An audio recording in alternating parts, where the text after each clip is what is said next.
An investigation is underway this evening to find out why a man died after being tasered by a Clay police officer. The officer was responding last night to a domestic complaint at the Norstar Apartments off Henry Clay Boulevard when it happened.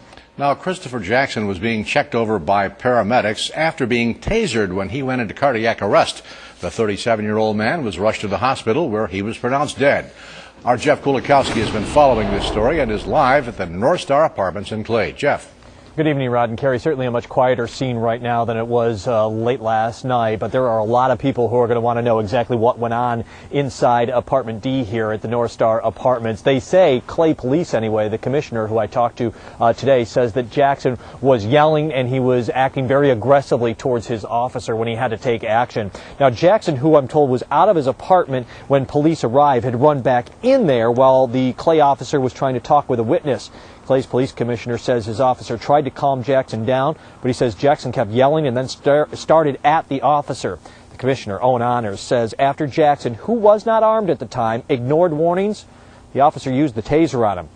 Honors says the result was certainly unfortunate, but using the taser seems to have been necessary for the officer's safety. Right now, yes, I am convinced that everything's been done according to the policy and the existing policy and so forth. Plus, we're going to run it through the district attorney's office and also the Onondaga County Sheriff's Department. Of course, many questions to still be answered about this case. Honor says that his officers actually had gone through an 8-hour training course on the taser before they actually even used them. And he says since his department got them about a year and a half ago, as far as he knows right now, this is the first time any of his officers have even had to use one. Live in Clay, Jeff Kulikowski, News Channel 9.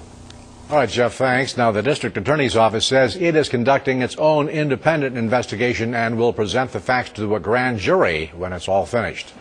Tasers have been a source of controversy in communities across the country. They have been here in central New York for more than 5 years. Kelly McPherson has been taking a look into the policy of when to deploy a taser, and she's found out that it really differs from department to department and even officer to officer. Kelly?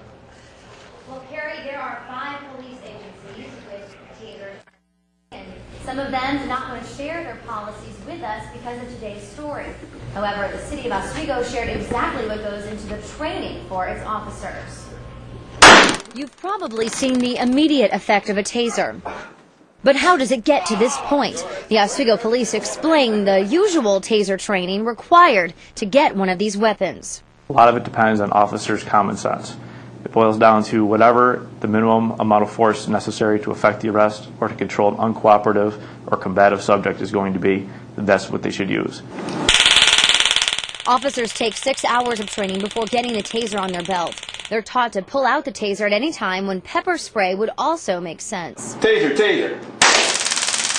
It's not a replacement for defense tactics or a firearm. It's supposed to be another way to prevent further injury to the officer and the people in the street. Oswego city officers have never had to use a real gun on a person, but the taser has been used 20 times since 2006, and for that reason they say it's a very good tool. We don't want the officers first to start thinking taser as soon as they arrive on the scene of something without talking to people and evaluating the situation.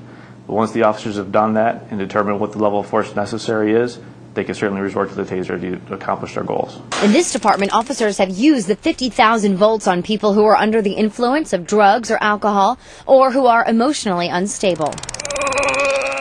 In the 20-plus times the taser has been used in Oswego, the only time that there was any injury is when the person fell, so cuts and bruises, Carrie. All right, now the man in Clay, Christopher Jackson, according to police, did not have a weapon. What is the policy about whether the person coming at the officer is armed or not?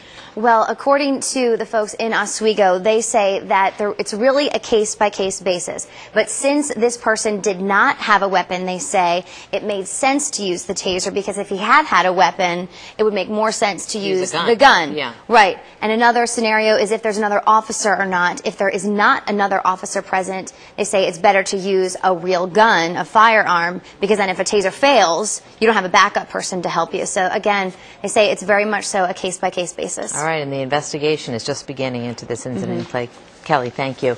The investigation will determine whether the officer in Clay used his taser at an appropriate time. An autopsy will address if the weapon itself caused Jackson's death or if there was another factor. Well, if you and your family are insured by United Healthcare, you may not be able to use one of the